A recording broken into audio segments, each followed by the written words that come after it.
México, y es a través de dos técnicas distintas, pero que al mismo tiempo se complementan, tanto la econometría como machine learning. Entonces, primero empecemos por lo más básico, la educación como concepto, y aquí sabemos y hemos aprendido pues, sobre el capital humano y cómo es una herramienta capital humano. Sabemos que la educación incrementa la productividad y también las oportunidades de ingreso, más que nada tiene retornos positivos privados, en unos casos y para ciertos entornos hasta de 10%. Los sociales suelen ser menores, pero incluso positivos. También sabemos que tiene un impacto importante en salud. No es de menos que un año adicional de escolaridad puede aumentar la esperanza de vida en 1.7 años para un estudio en Estados Unidos en 2005. También sabemos que reduce la mortalidad, dado que tener mayor educación puede facilitar tener empleos de menor riesgo. Y también tiene efectos en desarrollo. Por ejemplo, muchas veces hablamos de estas habilidades individuales, pero va mucho, mucho más allá. Se requieren entornos institucionales y también económicos adecuados que permitan aprovechar la educación como esta herramienta de capital humano. Y finalmente está el tema central de la oferta y la demanda educativa. No basta solamente con tener escuelas, ¿no? Y esta oferta educativa. Se requiere también de que padres e hijos perciban esta utilidad por educarse o por educar a los hijos y entonces valoren estos retornos hacia adelante. Entonces, después de haber tenido un poquito contexto más teórico de la educación, ¿cuál es su importancia? En este paper en particular hablamos del rezago educativo y cómo lo definimos es la diferencia entre el nivel educativo esperado para cierta edad o los años de educación que un individuo debe tener según su edad en relación a lo que realmente tiene. Entonces, si tiene menor nivel educativo que el que debería tener para su edad, se encuentra en rezago educativo, ya sea por abandono escolar o por retraso escolar o por otras razones. Y aquí, pues, la relevancia de este paper se aterriza al contexto de México. Aquí diferentes estudios nos han enseñado cómo la educación es una barrera crítica para la movilidad social, también cómo falta educativa perpetúa las desigualdades socioeconómicas, pero también de generación en generación. Y también hay varios impactos en los que me podría pasar horas describiendo, pero para sintetizarlo simplemente mencionar que tener rezago educativo puede reducir esta oportunidad de desarrollo, tanto personal como del lado académico, limita la inserción laboral, también puede reforzar ciclos de pobreza y pues básicamente lo que hace tener rezago educativo a largo plazo es reducir este potencial de crecimiento económico sostenible y también de capital humano. Y pues nada más, por no omitir el marco legal en el que nos encontramos, nada más y nada menos que es un derecho garantizado la educación en el artículo 3 de nuestra Constitución y pues también en la Ley General de Desarrollo Social es reconocido como una de las carencias principales. Antes de entrar a la parte técnica del paper, quisiera hacer un pequeño panorama de las tendencias nacionales o números en México y de lo que vemos. Según datos del INEGI, el 17.5% de la población en México abandonó la primaria en el 2000 y este dígito ya se redujo a 8.7% hasta el 2023. Y en secundaria de 8.3% ya se redujo a 6%. Entonces, claro que vemos una mejora en estos 23 años, pero el problema es de que ya estamos estancados. Para los últimos años hasta acá nos hemos quedado.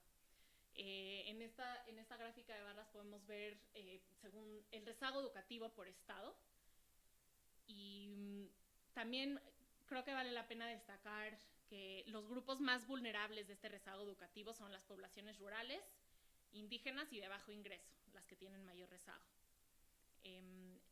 Para visualizar este mapa de las gráficas previas, pero de manera mucho más ilustrativa, aquí está el mapa de México, y pues sí podemos ver cómo pues, quizás no es de nuestra sorpresa ver cómo está distribuido de manera regional. El mayor rezago educativo lo vemos en estados como Guanajuato, Chiapas, Oaxaca, donde es mayor al 13%. Y el menor rezago, pues en la parte norte del país y pues también sin duda la Ciudad de México. Esto nada más como contexto y pues retomarlo más adelante, pero ahora sí, ¿qué factores estructurales dentro de nuestro contexto mexicano son importantes para el rezago educativo? Entonces, primero hablar de género y hogar. Y pues creo que aquí todos conocemos a Golding, y Golding lo que nos platica, premio Nobel, lo que nos platica es que las mujeres que participan en el mercado laboral enfrentan desafíos adicionales para poder equilibrar tanto el sustento económico del hogar, pero también el cuidado del hogar.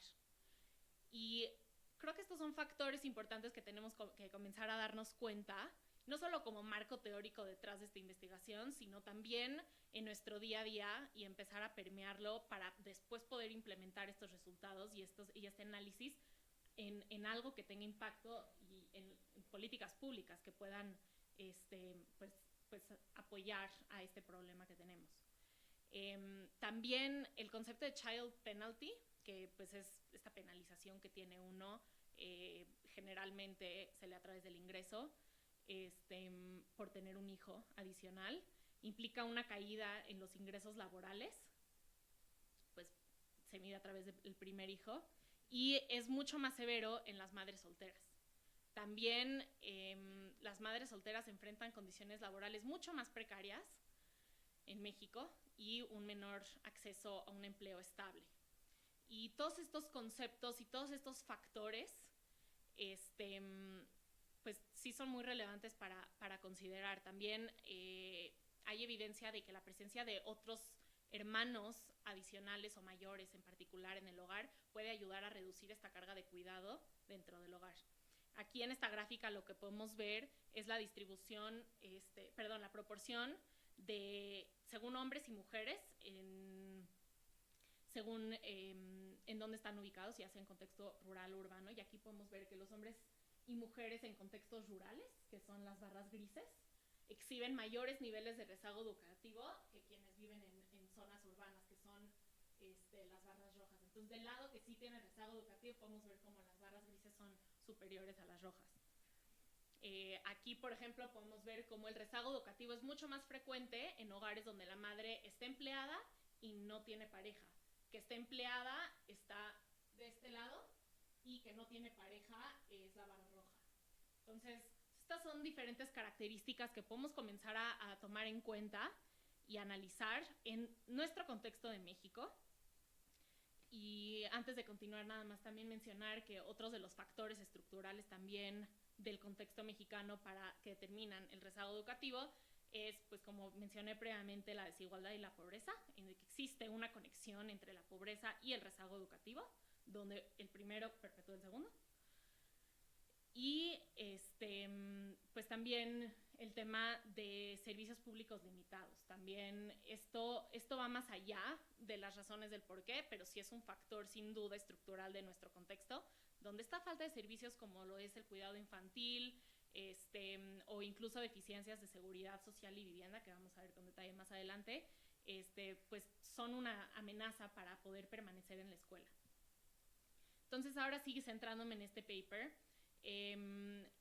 Evidencia de Friesman y Smith en un estudio en el 2015 que analiza 30 países en desarrollo, México no es uno de ellos de los que analiza, encuentran que existe una mayor probabilidad de tener rezago educativo con características como tener hermanos menores y hombres en el hogar, que el hogar sea monoparental, que no existan abuelos presentes en el hogar, vivir en una zona rural, no tener un apego cultural definido y también un umbral clave que es la transición entre primaria y secundaria, que es donde incrementa esta probabilidad de tener rezago educativo. Entonces, este estudio lo que hace es aplicar este mismo marco, pero al contexto de México. Entonces, también se centra en este subgrupo que pues es inexplorado para este contexto, de las madres como jefas de hogar y principalmente hogares monoparentales. Entonces, pues la pregunta de investigación, ¿cuáles son los determinantes del rezago educativo en México? Pero en particular, ¿cómo influyen estos determinantes en la probabilidad de tener rezago educativo entre los hijos e hijas de estos hogares monoparentales encabezados por mujeres que participan en el mercado laboral? Aquí podemos ver que la prevalencia del rezago educativo va incrementando conforme la edad. Entonces, en esta distribución vemos cómo es mucho más frecuente para los que tienen rezago educativo, jóvenes entre 14 y 18 años, como va incrementando. Entonces, esto va de acuerdo a la literatura. Aquí el tema de estadístico y la base de datos que utilizamos es la ENIG del 2022. La muestra tiene más de 63,000 observaciones y está limitada por los jóvenes entre 6 a 18 años que no trabajan pero que sí estudian, para entender el rezago educativo dentro de esta población. Y pues nada más para tener una idea general, casi el 10% de la muestra presenta rezago educativo. También mencionar que el nivel educativo promedio de las madres de estos niños que presentan rezago educativo es de tener primaria completa. Y de quienes no presentan rezago educativo, el nivel educativo promedio de las madres es de secundaria completa. Entonces ahí ya también vemos un punto interesante a discutir más adelante. Entrando al marco metodológico, pues la variable a analizar dependiente es la presencia o no de tener rezago educativo. Entonces se analiza como una variable binaria si tienes la carencia de tener rezago educativo o no la tienes. Y las variables independientes las vemos en este marco multidimensional que está basado en 3 diferentes escalas de paper. Primero el de Huisman y Smith en el 2015, que aplicó este enfoque en particular al rezago educativo, pero que venía este enfoque tridimensional de Webink y de Springers. Entonces, este framework que tiene 3 dimensiones va primero a las características del individuo que analizamos, después las de la madre, como lo es, por ejemplo, la edad, el nivel educativo, el estatus del empleo, el estatus de tener pareja o no en el hogar, y finalmente las características del entorno. Entonces, también para controlar por variables, como lo mencioné antes, de en qué zona se vive, si hay otros miembros en el hogar que puedan fungir como cuidadores de estos niños cuando la madre sale a trabajar, y entonces que esto podría o no afectar la probabilidad de que el individuo tenga rezago educativo, y también otras carencias del hogar, como es, por ejemplo, vivienda, salud, bueno, acceso a servicios de salud, alimentación, entre otras.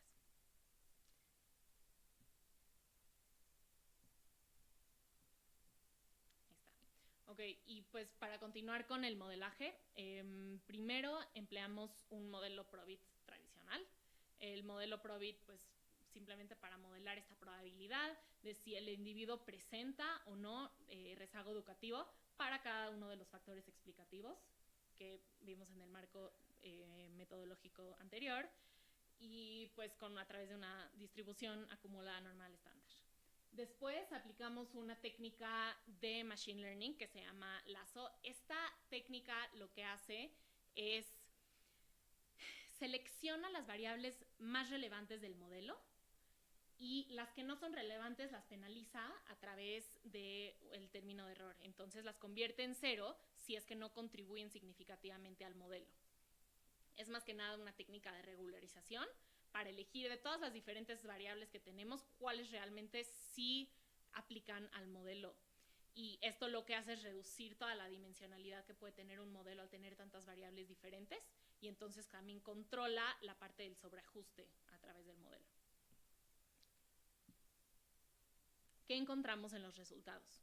Entonces, primero, que no mencioné previamente, pero las siglas en inglés es Least Absolute Shrinkage and Selection Operator, que pues básicamente lo que significa es lo que mencioné previamente. Entonces, elimina todas estas variables, forzando los coeficientes a 0 si es que no contribuyen al modelo.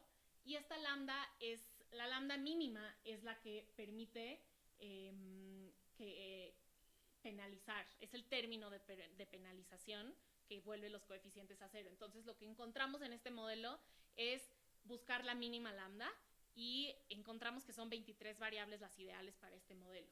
Entonces de las 26 variables que teníamos inicialmente solo selecciona 23, es mínima las que reduce realmente y son solo subcategorías de otras variables que habíamos elegido previamente. Entonces no elimina variables por completo, lo que conforme a la literatura también establece que las variables seleccionadas sí son las relevantes. Una vez que tenemos ya este panorama de variables que sabemos que contribuyen al modelo y haber metido a la licuadora todas estas variables, y ahora sí pasamos a la parte causal de la investigación para entender cuáles son realmente esta probabilidad de tener rezago educativo. Y entonces lo que encontramos es que las variables que incrementan la probabilidad de tener rezago educativo son la edad. Conforme aumenta la edad, aumenta la probabilidad de tener rezago educativo. Las diferentes carencias. Tener carencias aumenta la probabilidad. Un mayor número de personas mayores en el hogar.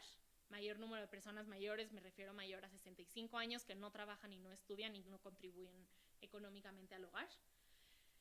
¿Y qué variables disminuyen esta probabilidad de que los hijos en el hogar tengan rezago educativo? Pues son que el individuo analizado sea mujer, que la madre tenga empleo, que también la madre tenga una mayor educación, un mayor nivel educativo alcanzado, la presencia de que la madre tenga pareja en el hogar. Y aquí, curiosamente, que vamos a analizar con detalle más adelante, que existe un uso de lengua indígena en el hogar y también otras ciertas configuraciones de otros potenciales cuidadores en el hogar, que son personas menores a 65 años, pero que no trabajan y no estudian, entonces que están presentes en el hogar, y mientras quizás la madre trabaja, ellos pueden fungir como potenciales cuidadores internos en el hogar. Aquí mencionar, estos son los resultados promedio marginales del modelo Probit. Sin embargo, todos los resultados coinciden con los del modelo Lazo estimado previamente.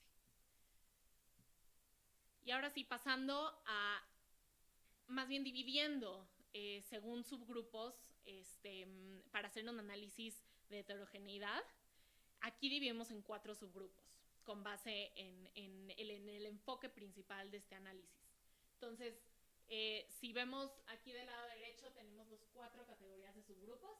Tenemos el subgrupo donde las madres de los individuos no tienen pareja y sí tienen empleo, no tienen pareja y no tienen empleo, sí tienen pareja y sí tienen empleo, y sí tienen pareja pero no tienen empleo. Entonces, básicamente, estas 4 combinaciones para entender realmente qué características determinan esta probabilidad de tener rezago educativo en los individuos. Entonces, aquí lo que encontramos, primero que nada, es que el subgrupo 2, que es el que la madre no tiene pareja y no tiene empleo, es el que presenta la probabilidad más alta de tener rezago educativo. Entonces, esto es consistente con la literatura. Y también algo importante a destacar es que a lo largo de todas las categorías y todas las diferentes variables, encontramos una brecha de género que persiste para todos los subgrupos, donde los hombres presentan de entre el 20, que es el mínimo, hasta el 40, que es el máximo para los diferentes subgrupos y categorías de variables, una mayor probabilidad de tener rezago educativo. Los hombres mayor que las mujeres. Y ahora sí, centrándome a pues las variables puntuales y principales, dentro de la categoría, por ejemplo, para analizar la edad y la educación materna, encontramos que cuando el individuo pasa de 12 a 15 años, incrementa la probabilidad de tener rezago educativo en 19 puntos porcentuales. Y que, por ejemplo, la probabilidad de tener rezago educativo disminuye hasta 44 puntos porcentuales para los hijos que sus madres completaron la educación media superior o más, respecto a las que no completaron ni siquiera primaria. Respecto a las características de condiciones del hogar, encontramos que, por ejemplo, una vivienda inadecuada, o más bien presentar la carencia de vivienda inadecuada, incrementa la probabilidad de tener rezago educativo entre 10 a 13 puntos porcentuales según los diferentes subgrupos. tener la carencia alimentaria y seguridad social incrementa esta probabilidad entre 3 a 6 puntos porcentuales. Y, por ejemplo, pasar de la línea de pobreza extrema urbana al tercer cuartil disminuye esta probabilidad de entre 2 a 3 puntos porcentuales. Sobre el contexto indígena y rural, vivir en zona rural le incrementa. Tener lengua indígena que se habla en el hogar la disminuye, curiosamente, en 4 puntos porcentuales. Esto es contrario a la literatura, pero aquí más adelante abordaremos esta discusión. Sin embargo, sí quisiera mencionar que en este paper utilizamos el habla de lengua indígena como un proxy de apego cultural, y la literatura sí refuerza la idea de que un mayor apego cultural disminuye la probabilidad de tener rezago educativo. Y también tener otros cuidadores en el hogar.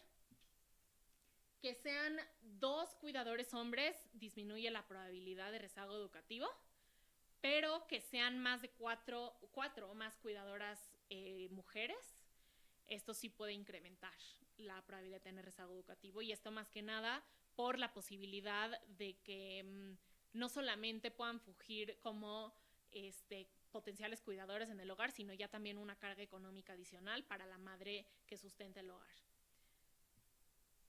Y finalmente tenemos un tercer modelo para complementar. Este modelo se llama Support Vector Machines y es un modelo no paramétrico. Lo que hace es identifica fronteras que no son lineales para dividir las diferentes categorías de variables y clasificar estos datos con la mayor precisión posible. Lo hace mediante funciones kernel, y esto se utiliza como complemento para los modelos interpretativos previos. Entonces, ¿qué hace este modelo? Bueno, no sé si saben qué es kernel, pero al final lo que hace es proyectar en un plano, en un espacio de mayor dimensionalidad, los datos, porque pues como son muchas variables no son linealmente separables. Entonces, a través de este modelo lo que hace es tratar de clasificarlos de la mejor manera, pero es un hiperplano, es un mapeo de datos que tiene una mayor dimensión, y entonces este hiperplano que genera lo que hace es separar los datos tratando de maximizar el margen o la distancia entre categorías de datos de la mejor manera posible. Y aquí lo que encontramos en el análisis predictivo es que este modelo de Support Vector Machines logra una mucho mayor exactitud y mayor precisión que los otros 2 modelos. Tiene especificidad casi perfecta, lo que quiere decir que reduce al mínimo los falsos positivos. Y por el otro lado, tiene ciertas debilidades. Entonces, aquí encontramos también que el modelo Probit y el lazo tienen una mucho mejor capacidad de discriminación en términos, por ejemplo, del area under the curve. Podemos ver que el Support Vector Machines, que es la línea verde, tiene un espacio mucho menor debajo de la curva que los otros 2 modelos. Entonces, aquí podemos hacer un análisis comparativo entre los modelos causales y interpretativos y de predicción, pues nada más para tener como contexto este análisis de datos detrás de la probabilidad de tener rezago educativo. Y pues para concluir, primero mencionar las limitaciones del paper. Sin duda, esta estructura no tiene un seguimiento pues longitudinal, es de corte transversal. Las posibilidades de sesgo de selección también por factores no observables, como lo es, por ejemplo, el acceso al cuidado infantil informal, otras características como apoyo comunitario, pues que no son visibles en este caso. Pero sí reiterar los hallazgos clave que encontramos en el paper. Primero, que no contar con vivienda digna puede incrementar la probabilidad de tener rezago educativo hasta en un 36%. Ser hombre aumenta la probabilidad de tener rezago educativo entre 20 y 40% en comparación con las mujeres para las distintas características del hogar, de la madre. Y pues esto más que nada, los hombres tienen un mayor costo de oportunidad de estudiar. la probabilidad de rezago educativo se reduce hasta un 77% entre los hijos de madres que cuentan con al menos educación media superior. Entonces aquí también podemos ver este efecto como de un role model de parte de las madres, donde un mayor nivel educativo de la madre sí incentiva a que sus hijos tengan una menor probabilidad de tener rezago educativo. Y finalmente, el otro factor a destacar es que ser hablante de lengua indígena puede reducir la probabilidad de tener rezago educativo hasta en un 11%. Este análisis, como mencioné previamente, dentro de las zonas rurales, lo que nos dice esto es que ser hablante de lengua indígena puede fungir como proxy de tener este mayor apego cultural. Y pues finalmente hablar un poquito de las intervenciones. Sabemos a partir de estos resultados y estos determinantes clave que analizó el estudio, cómo podemos intervenir. Entonces sabemos, por ejemplo, en México, como en todo el mundo, el presupuesto pues, es limitado. Entonces, ¿cómo podemos optimizarlo de una mejor manera sabiendo a qué puntos clave importantes debe aterrizar este presupuesto? Y nada más como poner uno de los ejemplos. Entonces, por ejemplo, promover la cultura puede resultar en una menor probabilidad de tener rezago educativo. Esto lo vimos ya que, como lo dice la literatura para los otros países en desarrollo, también México, quien tiene un mayor apego cultural puede ver una menor probabilidad de tener rezago educativo. También fomentar la permanencia escolar, tanto en las transiciones críticas, primaria, secundaria, educación pues media superior. Y esto lo podemos ver, lo vimos en la pandemia, cómo esta flexibilidad tanto educativa como laboral puede quedarse, puede servir también para más adelante y utilizarse de la mejor manera posible. Incluso para las propias madres que puedan continuar estudiando una vez que ya tengan familia o que ya tengan esta característica que mencionábamos previamente de fungir este doble papel tanto de cuidadoras como de proveedoras del hogar. Y pues también focalizar este apoyo a, por ejemplo, las carencias que nos damos cuenta que son determinantes clave en el rezago educativo, como lo es la vivienda, el acceso a una vivienda digna y también a seguridad social y salud, aunque vimos que esos efectos son menores, pero igual relevantes. Entonces, aquí los dejo yo con la contribución del estudio y pues ahora sí, si tienen dudas, comentarios.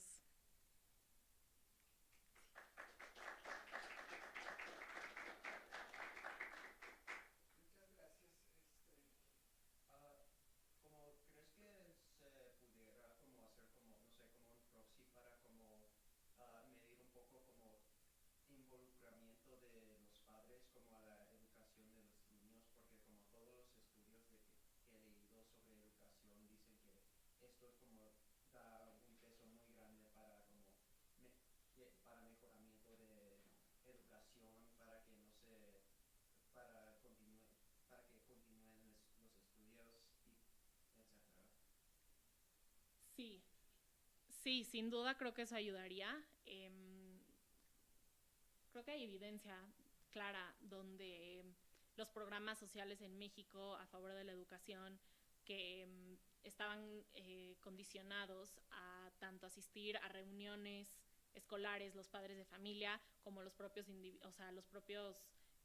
niños y jóvenes a contar con cierta asistencia y también a los chequeos de salud, etcétera, daban mejores resultados que, bueno, también no hay muchos estudios ahorita que sigan debido a que es relativamente reciente esto y pues también falta de datos, pero sin duda creo que eso ayudaría. Creo que algo muy importante y una reflexión que nos debemos de llevar relevante del tema es que no podemos generalizar. Así como Huisman y Smith aplicaron este marco metodológico para 30 países en desarrollo y pues este estudio lo aplicó a México, creo que es importante que no generalicemos. En nuestro contexto mexicano, como vimos en las gráficas explicativas del principio, un alto porcentaje de la población, si sumamos las barras rojas, no, son madres que no tienen pareja. y luego de las que están empleadas podemos sumar las barras rojas, pero de las 2 partes empleadas. Entonces creo que este marco explicativo también nos habla de una situación y un contexto mexicano donde no podemos generalizar y aplicar programas aunque funcionen en otros lados o la teoría lo diga. Creo que tenemos que focalizar muy bien para diseñar políticas públicas aplicadas y diseñadas a la medida a este contexto, donde es una realidad que si como institución impones este reglamento que obliga a los padres de familia de asistir e involucrarse en las escuelas, pues entonces esto también puede ser un costo de oportunidad para los padres en realmente si les interesa o lo ven como una pérdida de tiempo y podrían emplear este tiempo para otros, para trabajar, por ponerlo como ejemplo, y entonces cómo esto podría a lo mejor incluso desincentivar y tener un efecto contraproducente. Entonces, sin duda creo que involucrar a los padres de familia sí es una buena idea, sin embargo, habría que analizarlo con un buen detalle y con estas características y condiciones muy peculiares para este contexto que es nuestra realidad y no solamente diseñarlas en papel. Creo que ahí es donde podemos equivocarnos.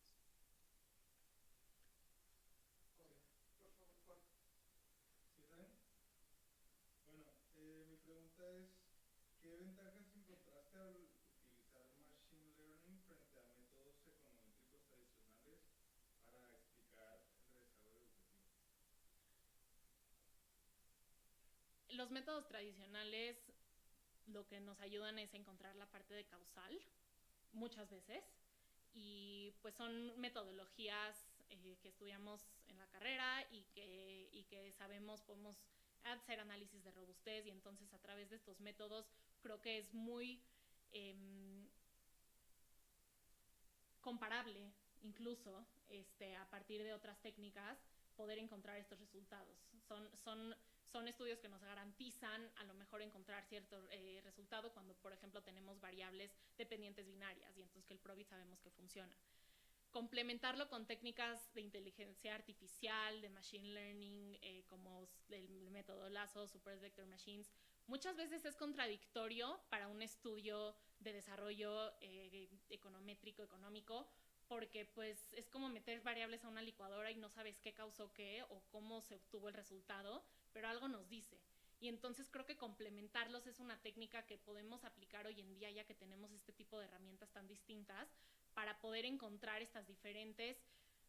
Creo que aquí el resultado clave es que, por ejemplo, la dirección de las variables que incrementan o disminuyen la probabilidad de tener rezago educativo eran idénticas para el Lasso y el probit.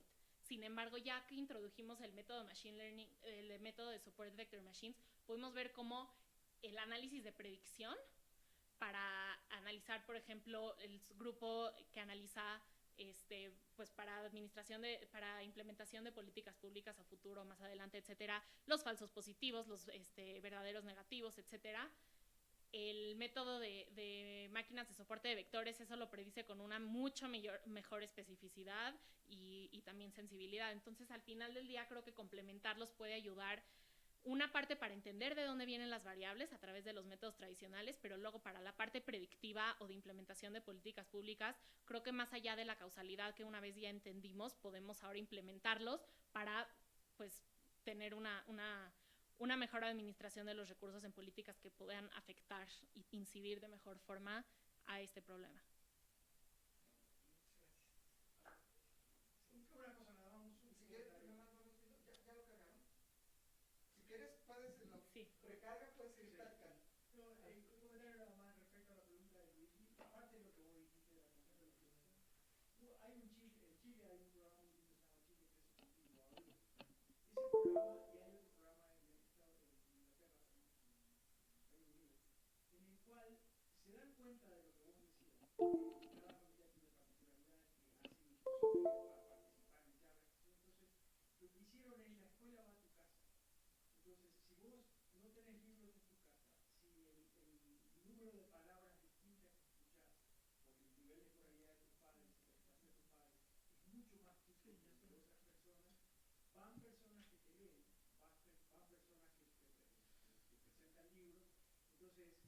Entonces, la solución dinero, pero no hacerlo peor, ¿no?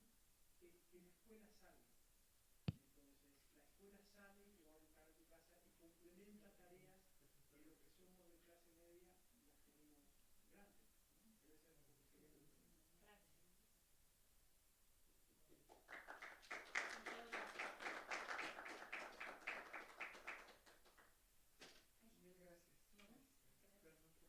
Perdón por favor. Muchas gracias. Disculpen que tuvimos ahí un problema con la precarga de las presentaciones.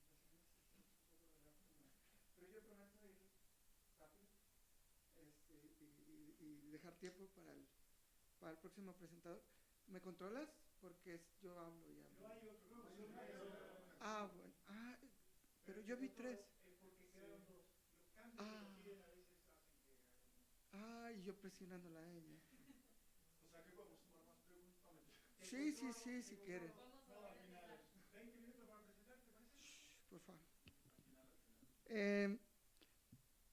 Nada más si me dicen cómo le hago. Ok, muy buenas tardes. Hoy les voy a platicar de este paper sobre la pregunta que quiero responder es ¿qué pasa en México cuando uno habla el español como lengua adicional en los resultados de educación, trabajo y bienestar? Y en particular me voy a enfocar a esta pregunta dentro de la población que a mí me parece que es la más importante, que es entre las personas que pertenecen a las minorías etnolingüísticas en nuestro país. Ok, voy a empezar con la motivación y tratar de aterrizar en cuál es la contribución del trabajo. Bueno, la pregunta ya la dije, la pregunta fundamental es si existen o cuáles son los retornos entre las minorías etnolingüísticas a hablar la lengua de la mayoría, que en este caso es el español, ¿no? Esta pregunta no solamente, o sea, es una pregunta que ya se ha hecho antes, en en otras latitudes, pero fundamentalmente se ha hecho, digamos, en los países desarrollados más ricos y sobre todo entre la población de migrantes, ¿no? Entonces, normalmente el focus es tratar de entender cómo es que los migrantes llegan a Estados Unidos, Inglaterra, Alemania, Australia, y que vienen de países donde no se habla el inglés, ¿no? Y entonces llegan a países con lengua inglesa o alemana y tienen que aprenderlo ahí como parte de su proceso de integración al mercado de trabajo. Entonces ahí es como se han visto esta pregunta y la mayoría de lo que hay en la literatura se concentra en tratar de entender los impactos sobre la probabilidad de empleo y el salario. Ahora, mucho menos se sabe, ¿no? Cuando hablo mucho menos, quiero decir que hay como 2 o 3 artículos, ¿no? en el mundo que se haga la misma pregunta, pero entre los nativos, o sea, entre los que nacieron allá adentro, ¿no? O en minorías etnolingüísticas. Y aquí estamos hablando, pues, obviamente, en el caso de México, pues serían todos nuestros pueblos indígenas, ¿no? En Australia, pues, tenemos los aborígenes, ¿no? Bueno, pero incluso en Inglaterra, pues, tenemos gente en Escocia, ¿no? Que solamente habla gaélic, es muy pequeño, pero lo hay. Y ahí hay muy poco estudio, no hay mucha atención. Y en la mayoría de los casos, o sea, obviamente como ya son poblaciones pues originales, ¿no? No voy a decir asentadas, porque los asentados somos nosotros, ¿verdad? Si no son poblaciones originales, pues en realidad ya prácticamente todos, de alguna forma, tienen exposición a la lengua de la mayoría, pero lo hablan con algunas, digamos, peculiaridades. No quiero llamar deficiencias, pero hay acentos, hay uso de sintaxis, es cómo suenan las consonantes, cómo suena. Entonces, inmediatamente el nativo de la lengua puede escuchar que esta persona no es un hablante, digamos, nativo de la lengua, ¿no? Es un poco confuso qué es nativo, qué es doméstico, qué es, pero eso es un poco el argumento, ¿no? Ay. Entonces, pues esa es la pregunta. ¿Cuál es el efecto causal de hablar el español en México como lengua adicional? Y esto es en oposición a hablarla como tu lengua principal en la educación, el trabajo y el bienestar entre la población etnolingüística, de las minorías etnolingüísticas. Entonces, acá lo que voy a usar es datos a nivel individual que se declaran ser indígenas, ¿no? Entonces, o sea, el requisito para entrar a la muestra es te tienes que declarar ser indígena por cultura. Y lo voy a comparar con personas que también pertenecen al grupo indígena, pero que han perdido la habilidad de hablar la lengua, ¿no? Entonces, el grupo control es las personas que se declaran ser indígenas, pero que ya no pueden hablar, ¿no? Los mestizos, digamos, los que no se declaran ser indígenas y no lo hablan, pues son otro mundo aparte que la verdad es que no me sirve de buen control. Entonces, ¿qué es lo que yo espero encontrar? Espero encontrar una aproximación de la pena por no hablar el español, digamos, de forma perfecta, ¿no? O sea, sin acentos, sin vocales, sintaxis, uso de vocabularios. Hay muchas cosas que son fáciles de identificar. Ahora, tenemos que pensar que, o sea, hablar una lengua, pues, puede estar correlacionada con otras cosas, ¿no? O sea, puede estar correlacionada con la educación, puede estar correlacionada con otras habilidades, ¿no? Que a lo mejor, si yo soy muy curioso, entonces si quiero aprender muchas lenguas, pero esa curiosidad también me puede ayudar para armar y desarmar autos, para aprender computación, para muchas cosas, que luego se va a reflejar en el salario. Entonces, es posible que hayan factores que yo como investigador no observo, de diferencias entre las personas, que es heterogeneidad no observada, que pudieran estar correlacionadas tanto con el aprender una lengua y pues mis resultados de trabajo, educación y todo lo demás, ¿no? Y entonces esto puede inducir un problema potencial de que mi tratamiento es endógeno, ¿no? O sea, y entonces tengo que ver cómo le hago para tratar de resolver este problema, ¿no? Entonces, yo voy a trabajar con esa hipótesis de que el tratamiento es endógeno y obviamente pues ese es uno de mis retos. Ahora, ¿cuál es el principal reto en general con todo el tema?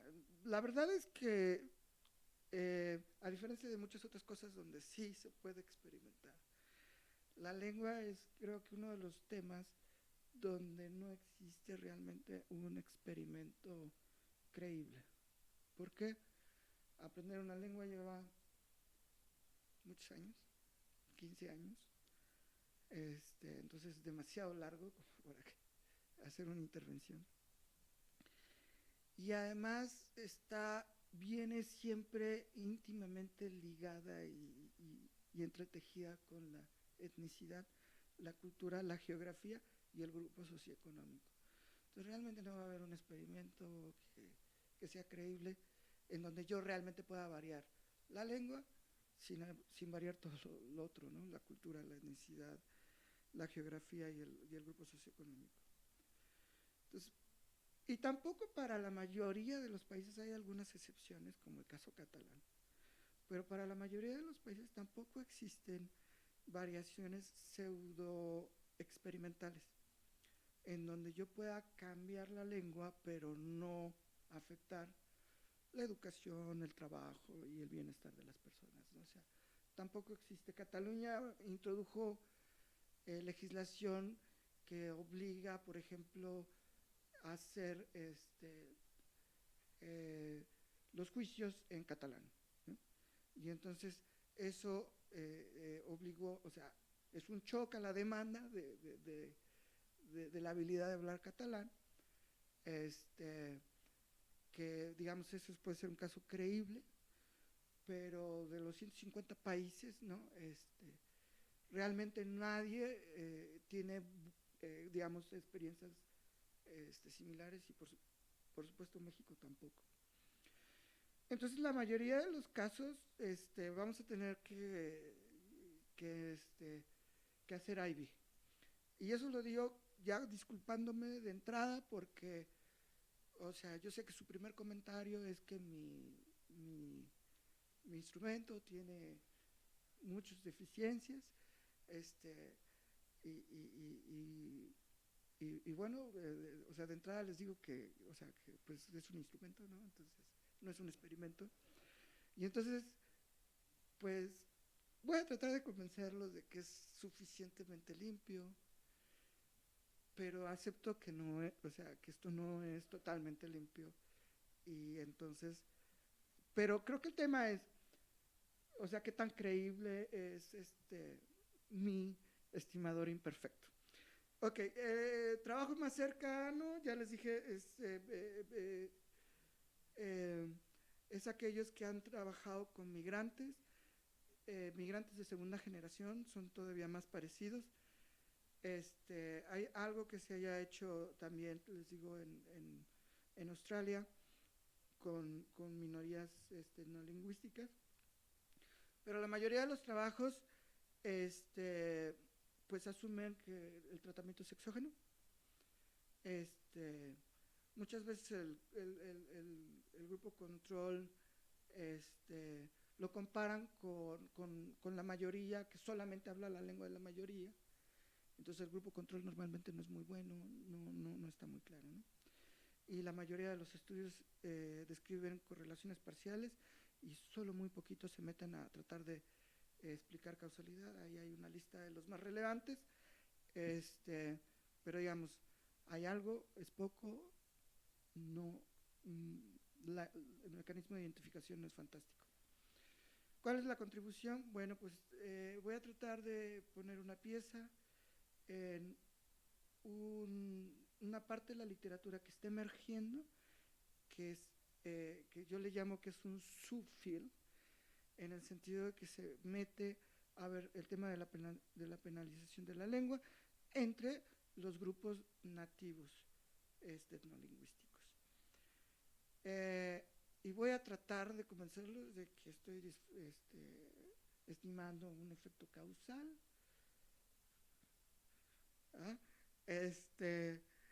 Explorar, y lo que voy a hacer también es, voy a tratar de explorar el uso de información que tengo sobre la historia lingüística de la familia como el mecanismo de identificación del efecto. Esta variable es muy raramente observada y lo voy a tratar de usar como instrumento, ¿no? Y bueno, creo que el caso México es importante. La data. Miren, voy a usar una data que es bien rara, es data a nivel individual, es un cross-section de un proyecto que se llama el Proyecto de Discriminación No Racial en México. Es un proyecto del Colegio de México, que yo me encontré y estaba por ahí y dije, wow, y encontré todo lo que, o sea, como la lista de Santa Claus. ¿Por qué la lista de Santa Claus? Pues fíjense, yo estas preguntas ya las traía en mente, pero el problema es que la data era de muy mala calidad. ¿Por qué? Porque, por ejemplo, si ustedes agarran la ENOE o cualquier encuesta que levanta el INEGI, resulta que pues son encuestas representativas de la población, ¿verdad? Pero la población indígena es apenas como el 14%, bueno, ha ido cambiando, pero como 14%, ¿no? Hasta el 2020 y tantos. Pero además los que hablan lengua indígena es el 1%. Entonces ahí sí ya estamos. O sea, si tú pretendes que en una encuesta representativa de cualquier de la población haya suficientes observaciones de aquellos que hablan lenguas indígenas, pues estás medio frito. Y ya yo lo traté de hacer y me di cuenta que no tenía ningún sentido, que necesitamos hacer una encuesta especializada de minorías, ¿verdad? He hablado con el INEGI, pero no me hacen caso. He usado también los registros administrativos, el censo, pero desgraciadamente el censo pues es toda la población, pero 3 preguntas, ¿verdad? Entonces no te da muy buenos controles. Pues aquí me encontré con una cosa que estaba específicamente diseñada para estudiar racismo y discriminación, sorpresa. Y además que hace suficiente sobremuestreo en las áreas en donde realmente hay población indígena en México. Y además, como su énfasis era racismo y discriminación, entonces traían también en mente el tema de cómo se transmite intergeneracionalmente la desigualdad.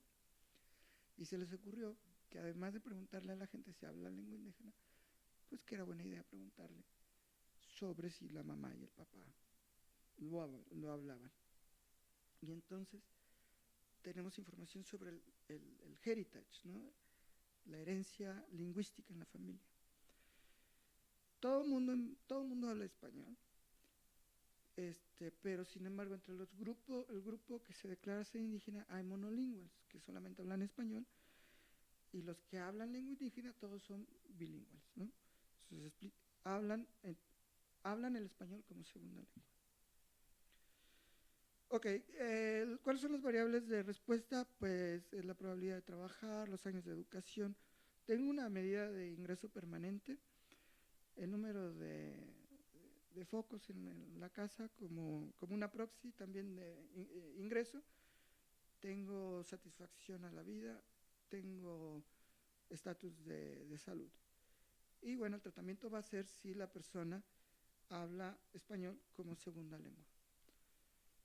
¿Qué controles tengo? Pues ya les dije, tengo bastantes controles sobre la mamá y el papá, sé toda la historia educativa, sé la ocupación de los padres, del papá y de la mamá.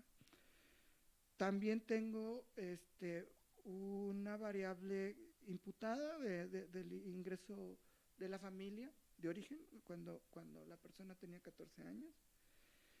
Y además tengo también una medida explícita de cuál es el color de piel, ¿no? Tengo la perla, ¿no? Entonces puedo controlar relativamente bien el color de piel. Tengo información, entonces le digo, el instrumento es si la mamá y el papá hablan la lengua indígena, ¿no? Y ese va a ser mi instrumento en las variables de respuesta. Ahora, ¿cuál es el principal supuesto de identificación? Bueno, pues miren, lo que yo creo es que una vez que yo controle por todo lo que sé de la familia de origen, o sea, por la educación del papá, el ingreso, su ocupación, el hecho de que los padres hablen o no hablen la lengua indígena va a afectar la probabilidad de que el hijo o la hija hablen la lengua, ¿sí? Pero no va a afectar su educación o su trabajo de forma directa. ¿Por qué? Porque realmente lo importante, ¿no? O sea, el efecto, la vía de influencia está clarísima, ¿no? La lengua se transmite de padres a madres. Eso no tengo que alegar mucho y ya es causal, ¿no? No solamente una simple correlación. Ahora, la causalidad reversa no se puede porque los niños tampoco le van a enseñar a los padres, sobre todo en el contexto en el que yo estoy hablando. En Estados Unidos, cuando los niños migrantes le enseñan a los padres a hablar inglés, es otra cosa.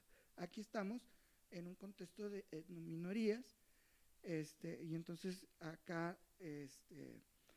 que los niños le enseñen lengua indígena a los padres, simplemente es históricamente inviable. Ahora, ¿cuál es el supuesto de exclusión? Bueno, pues la habilidad de que el padre hable la lengua indígena no debería de afectar directamente los resultados de sus hijos, los resultados laborales, educación, ingreso de sus hijos, cuando ellos son adultos. Y yo alego que todo potencial efecto que venga de la lengua de los padres tiene que ser a través del canal de la lengua, no por otros lados. O sea, ¿y cuál es mi argumento? Miren, lo que importa para una persona, piensen en el ingreso, ¿no? O sea, yo voy a buscar trabajo, ¿no? Entonces voy a buscar trabajo y me hacen mi entrevista, ¿no? Y entonces, o quiero vender en el mercado, voy, mira, te vendo un carro. Entonces, lo importante para venderte el carro y para venderte lo más caro es mi habilidad, 20 minutos, sí, es mi habilidad de hablarte y convencerte de que este es un buen carro, mira, este está a buen precio. Yo tengo que usar la lengua para venderte el producto en ese momento. O sea, yo tengo que producir la lengua en una ventana bien específica. O sea, para que sea productiva la lengua, la tengo que usar en el momento adecuado, en el contexto adecuado, con la persona adecuada. No importa si aprendí el idioma 5 años atrás de una escuela de lenguas, si aprendí la lengua, el alemán 20 años atrás porque viví 2 años en Alemania, o lo aprendí de mis papás o de mis abuelos. O sea, lo importante para que sea productivo es que yo hable el alemán en el momento que lo necesito. Y entonces, realmente el efecto no puede ser directo. O sea, no es que va a venir mi abuelo, ¿no? Y me va a decir, espérate, ¿no? Yo vendo el auto. Ya mi abuelo ya no está metido en la cosa. Muy bien, entonces, ahora, donde sí pudiera estar un poco complicado el asunto es en el supuesto de que no hay factores que confundan. O sea, si bien el efecto de la lengua de mis padres puede afectar mi educación solamente a través de la lengua, el tema es que sí puede haber efectos indirectos. O sea, la lengua de mi padre puede afectar su educación y su éxito en el mercado de trabajo, y por lo tanto cuánto dinero viene en la casa cuando yo tenía 14 años, ¿verdad? Y entonces, y ese efecto ingreso pues me puede afectar de forma indirecta, ¿no? Entonces, por eso es tan importante tener buenos controles, ¿verdad? Y lo que voy a argumentar es que tengo suficientes controles para hacer el efecto lo suficientemente limpio. Ok, ya todo lo demás no importa, porque si ya los convencí, si no los convencí, no los convencí. La monotonicidad, voy a identificar un efecto late, porque es monotónico, el efecto del bla, bla, bla. El sutba, algunos descriptivos, ahí tengo lengua indígena contra lengua no indígena, tengo control por rural, no rural, sexo, edad, si el padre hablaba la lengua indígena, si la madre hablaba la lengua indígena, los años de educación, tengo el color de piel, si trabaja, el ingreso, la satisfacción, etc. Hay diferencias entre el grupo que habla español como segunda lengua y el grupo que lo habla como primera lengua. Hay varias, ¿no? Lo ven en la última columna del web. Sí hay diferencias en observables, pero yo espero que una vez que controle por todo lo que voy a controlar, esto esté relativamente bien. Les digo, tengo la ocupación de los padres, del padre, de la madre, tengo la educación del padre, de la madre, tengo el ingreso. Muy bien. Esta sí es interesante. Miren, aquí estoy poniendo, estoy tabulando la probabilidad de que yo hable la lengua indígena contra si mis padres hablaban la lengua indígena, ¿no? Y como ven, resulta que, o sea, obviamente aquellos que tenían madre que hablaba la lengua indígena tienen mayor probabilidad de hablarla, pero sin embargo hay un buen 30% de no transmisión, tanto del lado del padre como de la madre. O sea, no es que el instrumento tiene buena variación, y de los dos lados, o sea, no nada más es la madre, sino también el padre, como 30% de probabilidad que si tu mamá hablaba, tú no lo vas a aprender, ¿vale? Entonces eso está bueno. Y esto también, ¿qué tanta variación hay, o sea, en la familia, ¿no? O sea, si mi mamá hablaba mi papá, y otra vez, obviamente, el grupo más grande, como 77%, que no hablaban ni mi mamá ni mi papá, y los que sí hablaban, pues también ahí andan como en el 88%, ¿sí? Sin embargo, hay una buena variación, o sea, como 23% por un lado y 10% por el otro, en que hay uno que lo habla y el otro que no lo habla, ¿no? Entonces, también hay suficiente variación. Entonces, eso también está bueno, es interesante. Esa es mi ecuación, si yo asumo que el efecto es homogéneo, tengo una ecuación para el outcome, una ecuación para el tratamiento que depende de variables. La U y la B pueden estar correlacionadas, ¿no? por la endogeneidad, ¿no? Y voy a introducir efectos fijos a nivel estado, porque no a mi nivel municipio, tengo 1200 observaciones, no me alcanza. Y voy a hacer clúster mis estándar errors. Y luego lo voy a hacer heterogéneo, voy a tener grupos potenciales, para el caso de hablo la lengua indígena, no la hablo, todos los errores están correlacionados, y voy a permitir efectos heterogéneos, ¿vale? Mi parámetro de interés es el efecto de tratamiento, el average treatment effect y el average treatment effect on the treated. Voy a usar distintos modelos, ordinary least squares, two-stage least squares, máximo likelihood. Voy a usar funciones control function bajo varios supuestos. Y bueno, como ya se me está acabando, voy solamente, miren, esta es toda la principal tabla. Cada columna es un outcome. Como ven, si ustedes corren un OLS para educación, el hablar la lengua indígena reduce más o menos un año de escolaridad. Ya si lo hacemos por mínimos cuadrados en 2 etapas, tengo un estimado de 0.85. Si hablo español como segunda lengua. Así es. Sí, o sea, la lengua es el impacto de hablar lengua indígena en educación. Es el impacto de hablar español como, exacto, tienes razón. Sí, tienes razón. Es el impacto de hablar español como lengua adicional en educación, en mi propia educación, ¿no? Ya que lo hago con control function, pues más o menos vuelve a ser cerca de 1. Si ya le meto heterogeneidad, con productos potenciales y control function está en 1, y más o menos así está la cosa. El ingreso, igual, déjenme voy a mi... bueno, el de abajo es digamos, el que permite más heterogeneidad, que es Potential Outcome Control Function, ¿no? Bajo linearidad. Ese es como el modelo que permite heterogeneidad, y ese es, digamos, el más robusto.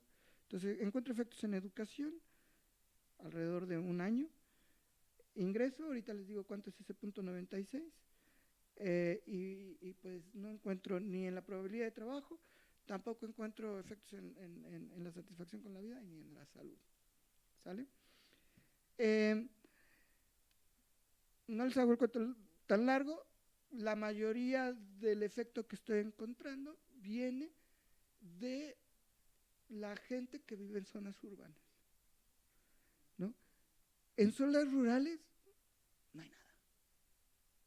Ya, yo al principio cuando lo vi dije, pues, sí, o sea, donde más hablan, o sea, los grupos indígenas están más en zonas rurales, ¿no? Entonces, ¿qué está pasando aquí? Como que no hay efecto, ¿no? Entonces, pues sí, claro, pues que ahí hablar español como segunda lengua no es tan importante porque, en primer lugar, digamos, la economía, pues es rural, ¿no? O sea, es importante hablar español donde hay otras fuentes de empleo, ¿no? Entonces, por eso es que el efecto es en lo urbano, ¿no? El tamaño de los efectos, no, es totalmente discriminación, o sea, el tamaño de los efectos es 1 año en educación, que es alrededor de 0.2 standard deviations, 21% en ingreso, que esto es muy similar en ingreso permanente, o sea, esto es riqueza, que es muy similar a lo que se ha estimado en otras latitudes. Además, el efecto está fundamentalmente, sucede en zonas urbanas donde realmente tienes que hablar la lengua de la mayoría, ¿no? Pero además encuentro una evidencia muy fuerte de que hablar la lengua, el español como segunda lengua, es de hecho exógeno, ¿no? O sea, no estoy encontrando mucha endogeneidad en el asunto. ¿Cómo es el efecto en el ingreso? ¿Estás controlando tu educación cuando calculas el efecto sobre el ingreso? Controlo por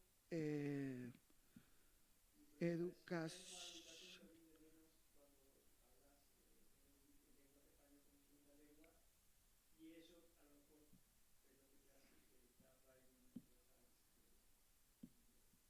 queda claro si es un efecto limpio o es un efecto... Es un efecto, ahora ya no me acuerdo, pero yo lo hice ambas, controlando con ingreso y creo que al final este es el efecto sin controlar por ingreso, porque es que el ingreso, digo, sin controlar educación, porque es que la educación depende también, entonces es el efecto total, es su efecto total. Sí, me explico, un poco la idea es, no, sí.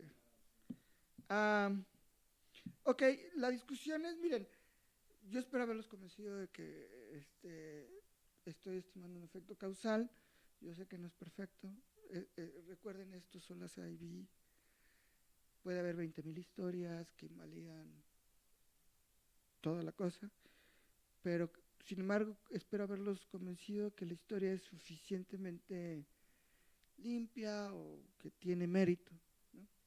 para por lo menos llamar su atención. Ahora, creo que el efecto está ahí. Ahora, creo que tampoco sé qué es el efecto, ¿no? O sea, no sé exactamente cuál es el mecanismo o los mecanismos detrás de esto. Puede ser que la gente no habla bien español, o sea, hay poca proficiencia. Puede haber segregación ocupacional, puede haber discriminación, puede haber segregación residencial, puede haber diferenciales de migraciones e incluso se puede haber un tema de matrimonios, ¿no? Todo eso puede estar sucediendo. Desgraciadamente no puedo morder esto porque la encuesta no me sirve para todo, ¿no? Ahí me quedo, perdón, creo que de todos modos no lo hice en 20 minutos, pero muchas gracias por... Ahora sí, mátenme.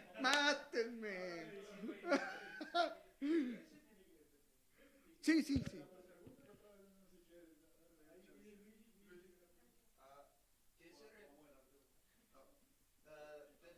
¿Con qué se refiere la encuesta de como raza como raza no es no es como algo que es lo mismo por espacio temporalmente, como los irlandeses, los polacos, los alemanes, ellos como no se hace tiempo no se consideraban blancos los italianos. Sí. Y como y como de y como que se refiere como se refiere solamente de la piel como de la encuesta. Y otra pregunta de que como yo creo que la razón por que como no hay tanto efecto como rural es porque como comunidades indígenas tienen como también como diferentes lógicas, como muchos de ellos intentan como rechazar lógica de mercado o asimilación. Sí. Entonces ah, como de que no tengan efecto como no es como tan sorprendente. Sí, sí, total. Mira, la parte de racismo, racialización. O sea, la encuesta, ese era el interés, ¿no? Pero como te digo, en realidad yo lo estoy usando como secundario, ¿no? Entonces, yo no estaba metido en racismo y racialización y cuál es la diferencia entre la raza y el color de piel y cosas así. Entonces, digamos, esa no es la parte sustantiva. En la encuesta, ellos hacen muchas más preguntas sobre raza, ¿no? Pero yo o sea, no estoy usando esa parte, ¿no? Entonces, ahí hay que preguntarle a Patricio Solís y todo su grupo. Es muy interesante lo que están haciendo, ¿no? Nada más que estamos digamos, en distintos canales, digamos, de inquiry, ¿no? De investigación de inquiry. Entonces, no me voy a meter en eso. Esa era la primera pregunta. Y la otra era, ya no me acuerdo. Ah, sí, claro. Eso es un poco lo que yo, eso es un poco lo que yo mismo les decía, ¿no? O sea, de hecho, cuando yo partí la muestra, porque hay otro paper de un mexicano que está en Exex, que utiliza los datos de la ENIG y encuentra efectos positivos, ¿no? Y entonces, de hecho, estamos ahí discutiendo qué es lo que pasa. Yo esperaba ver el efecto más fuerte en lo rural, pero y cuando vi que no había nada, hasta me asusté, dije, todo está mal, ¿no? Y me puse a checarlo y doble checar que efectivamente no había nada en lo rural, o sea, y que era lo urbano, ¿no? Y luego ya pensando dije, bueno, es que si tú realmente piensas que estás en una zona muy apartada, ¿verdad? En Oaxaca, ¿no? En la sierra, donde la economía, estás hablando de una comunidad de menos de 2.500 personas y la economía es agrícola. Y realmente ahí la lengua franca es la lengua indígena. Entonces, el hablar español como segunda lengua no importa. Importa cuando bajas a Oaxaca, ¿no? A vender la cosecha, ¿no? Y entonces, o a estás ahí. Si me permite, facilitador, hay una cosita nada más que tiene que ver con si es años de educación, no importa lo rural, si la educación es en español, ese sí tienen un control para ver qué puede ser con la educación. Fíjate que no tengo control, desgraciadamente. ¿No sabes si es educación en español, en ambientes rurales? No sé. Porque si fuera así, sí podría decir que puede llegar a ser Sí, discriminación. sí, no, fíjate que no, no, o sea, pues todo tiene sus bemoles, ¿no? Sí, allá atrás. Ah, sí, por favor.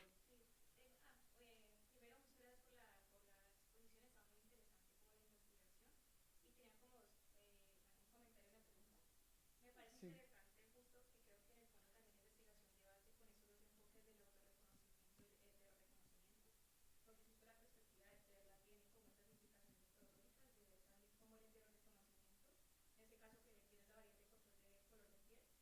Sí.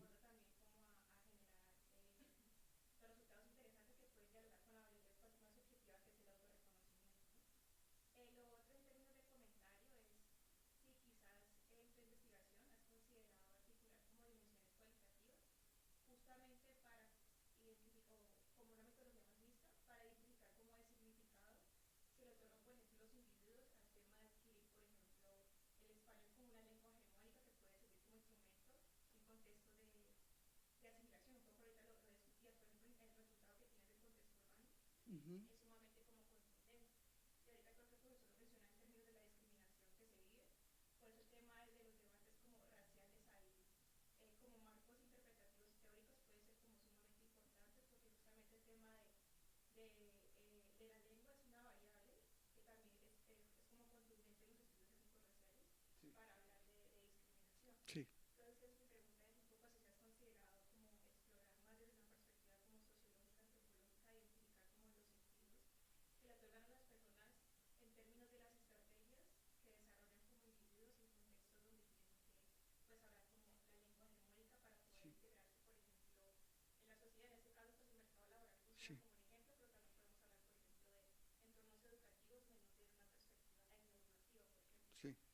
Y luego, por ejemplo, desde el caso colombiano, ahí también hay un tema, un debate grande, por ejemplo, para el caso de la educación que tienen los pueblos indígenas y las comunidades afrodescendientes, raizales y palenqueras, porque ocurre un poco también como lo mismo, ¿no? Mm. Entonces, eso, como preguntarte, quizás si lo has identificado, porque creo que ese dato interesante que es contundente de cómo se ve en el contexto urbano, Mm. sería chévere poderlo mirar como desde dimensiones también como,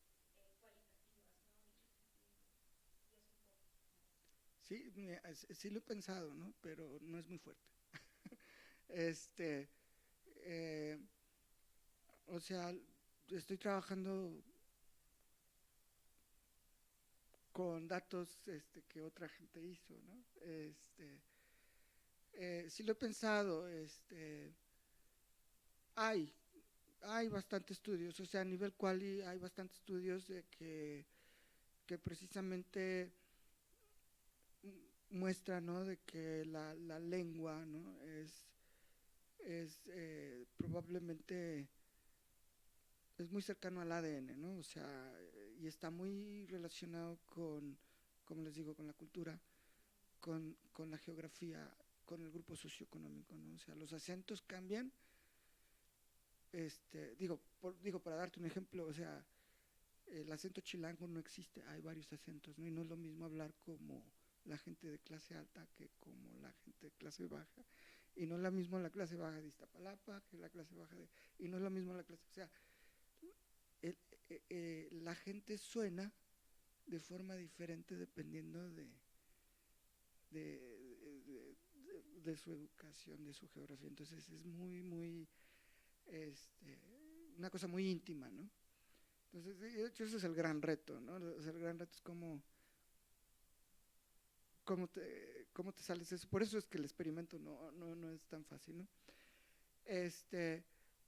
Pero sí hay este tema. A mí lo que me preocupa un poco, o sea, yo creo que esperaba que alguien me hiciera esa pregunta, igual me espero, y si quieren, si hay tiempo les digo mis preocupaciones.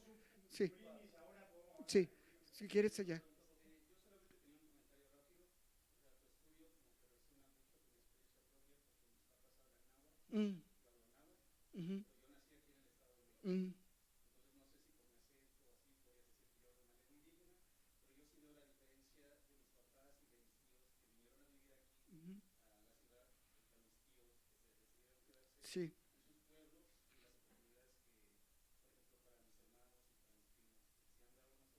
Por ujú, ejemplo, yo tuve la oportunidad de hacer un doctorado, sí. luego me especialicé en economía monetaria, pero me da gusto ver que este tipo de estudios se hacen.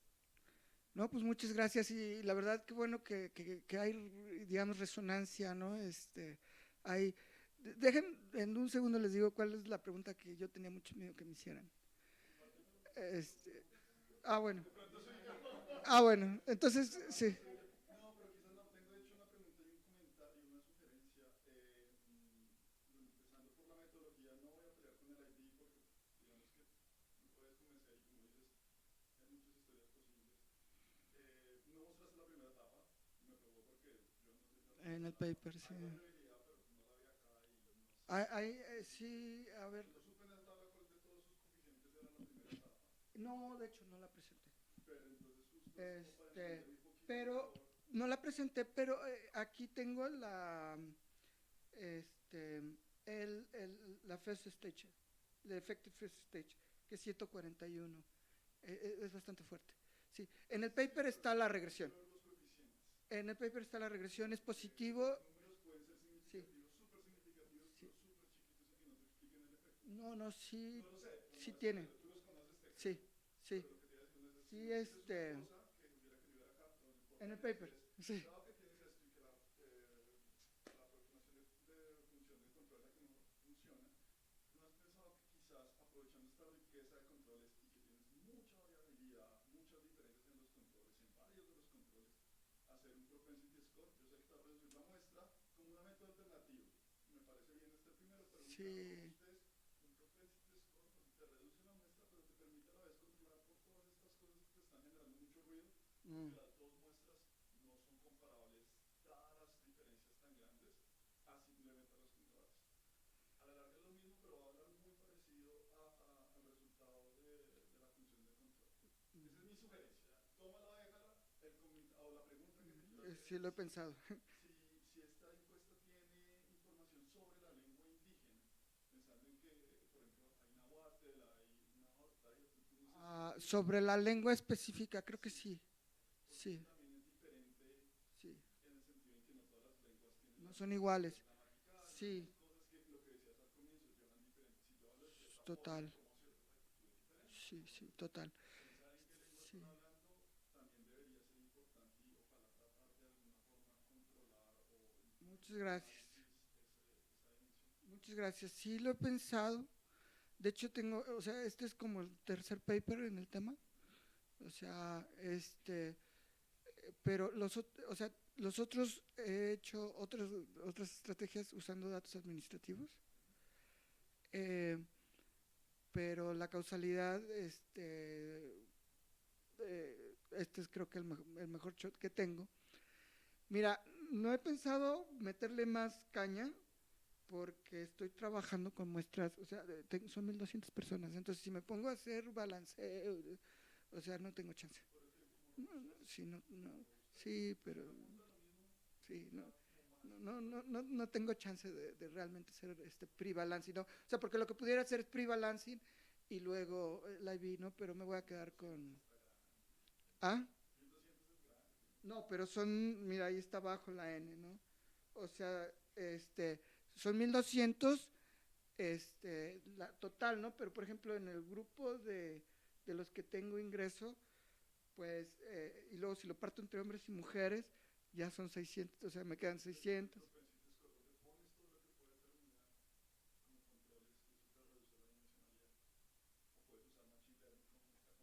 No creo en el machine learning. Eso te reduce la dimensionalidad. Sí, quiero comentar de que creo que se podría separar por Voy a intentarlo. familias de lenguaje, sino como por lenguas a sí mismos, por el Sí, tamaño de la muestra, para sí. como tener algo más significativo. Aquí la mayoría, o sea, eh, es que nuevamente son muy poquitos, entonces, o sea, la mayoría van a ser nahuas, mayas, y luego ya los demás, realmente tengo 5 o 6, la heterogeneidad, pero con el censo sí se puede hacer. Ahí lo malo es que no tienes para hacer el IV, entonces te vas a tener que conformar con balancear y cosas así. Si todo apunta por la misma dirección, Sí. robustez es tu resultado principal de elegir.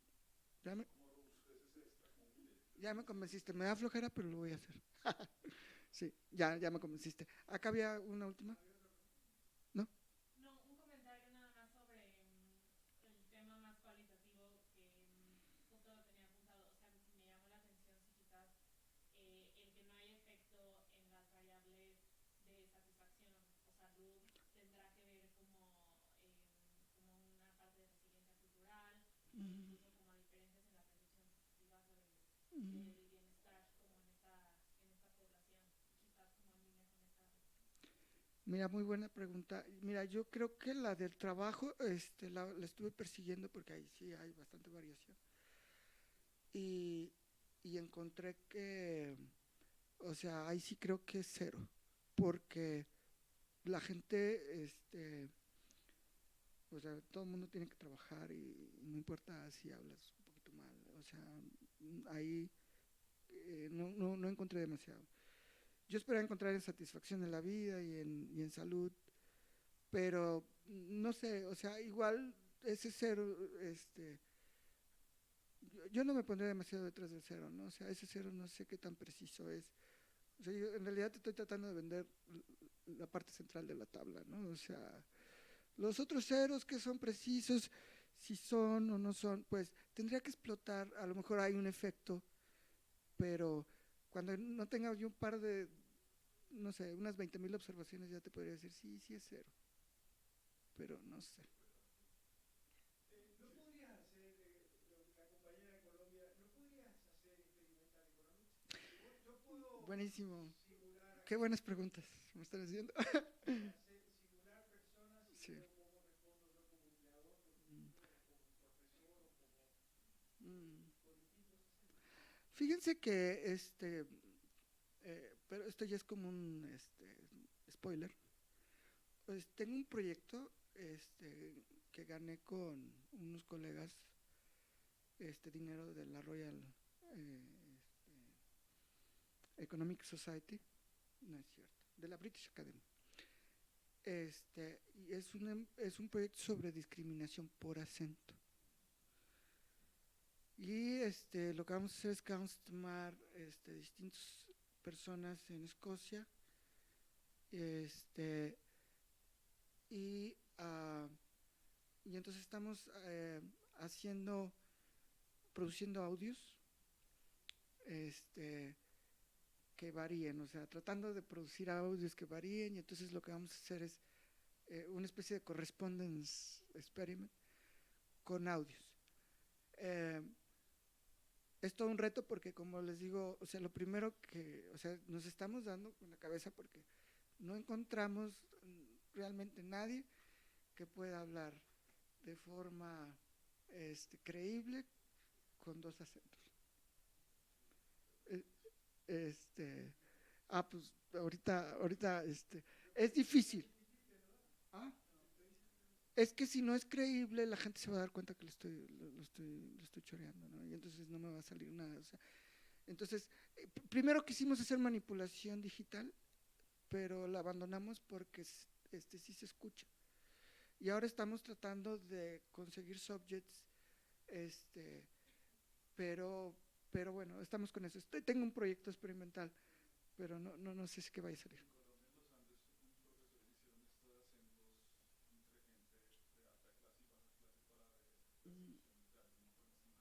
Ajá. Instrumentos, sí, sí, sí. Sí, sí, pero te digo, experimental, estamos viéndolo, ¿no? Pero eh, les digo cuál era la pregunta que yo tenía temor. ¿Cuáles las implicaciones de política pública? Porque no sé, o sea, bueno, a ver, por un lado a ver, o sea, creo que la respuesta a la pregunta que dices, o sea, hay un daño por hablar español como segunda lengua en México en tus perspectivas de trabajo, y la respuesta es sí.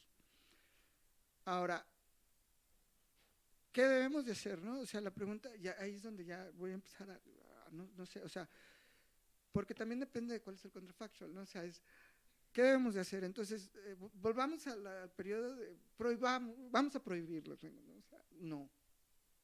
Al contrario, yo creo que más bien es, si tú comparas, o sea, además si tú comparas los bilingües contra los totalmente monolingües, los bilingües ganan más. O sea, siempre hablar la lengua de la mayoría es mejor.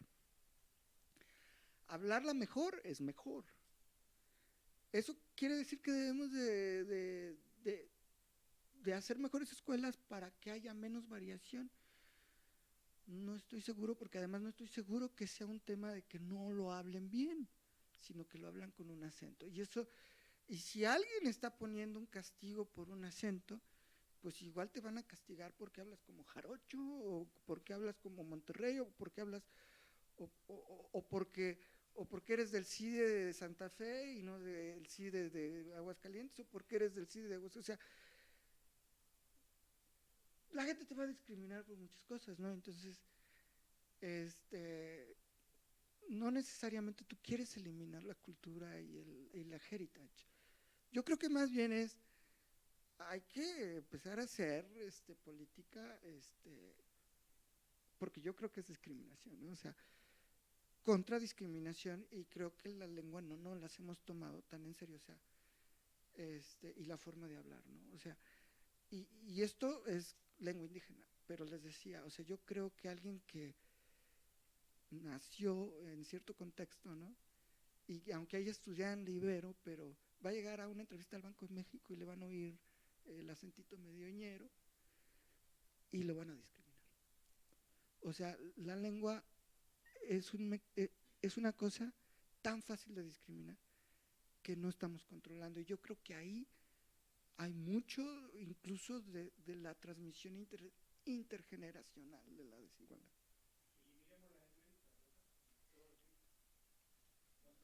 Bueno, no sé.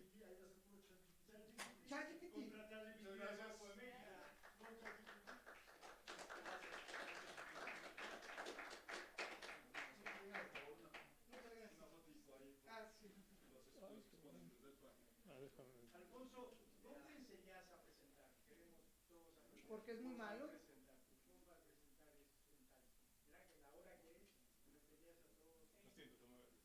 Yo pensé que me iban a correr. Pero ¿qué interés? No, es el único, él estudió arte.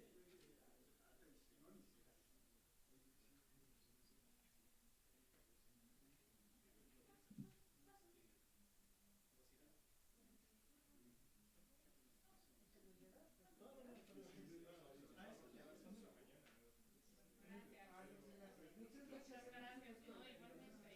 Igualmente. Me sentí muy, muy como vergonzado escuchándolos porque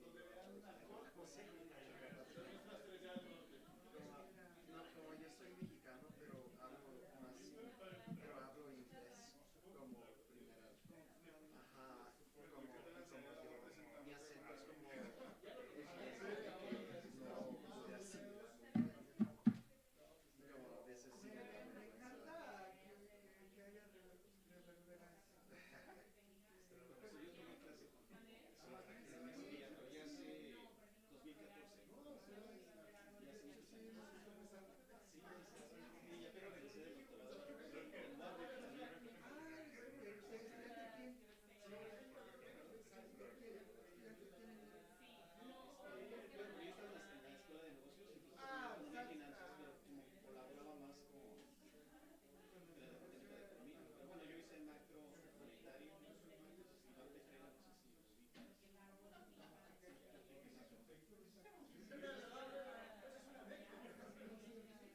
Sí, pero sí, o sea, como que ese resultado que tienes como en la parte oral.